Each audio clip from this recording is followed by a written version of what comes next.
This is my critique of one of the artworks I made for the class, and what I decided to do it on was the color cube from when we did colors and texture cubes. So, as far as the description of the item, this is a cube. It has 6 sides. It's a 3D object that can be turned, flipped, and moved around to see all of the different sides and elements to it. Each side is different, however, they're all made of these collaged card arts. So they're all a little different, and they all have a different color theory applied to them, or a different interpretation of the color theory. Whereas this one is an analogous in more red and orange colors. This is an analogous in blues and purples. So they can have the same color theory, but a different execution of it.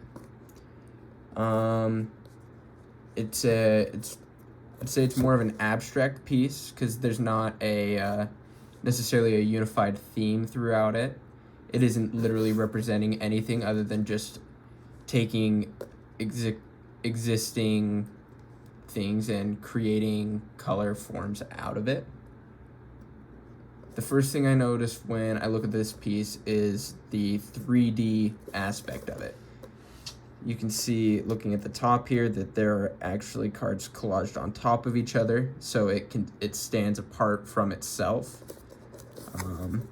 So like you can see, this one layers on top of here, which is layered on top of this piece, which is layered, and all of the layers give it some interesting form, where it's not just completely flat. Moving on to the analysis, the artist was trying to organize the different sides into the color theories. So the material was chosen because it really shows how artists can use these color theories in a functional way.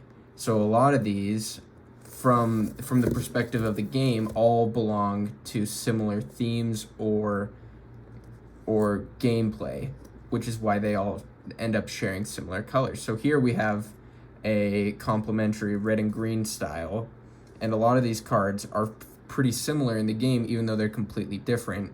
So it shows how color is used in an actual sense by artists today.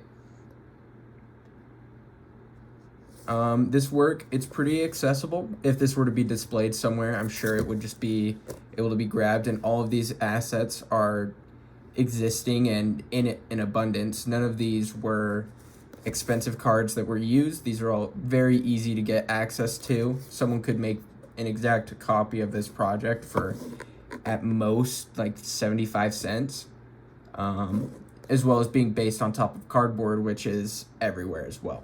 So it's a very accessible piece, and people can make their own interpretations of it fairly easily. I think this piece is successful in showing color theory, and I do enjoy that it shows it in a real life sense. These are active artists that are producing work for a company and being compensated for it, and this is how they're producing them. You can see that they're using the color theories in actual work, which I really enjoy.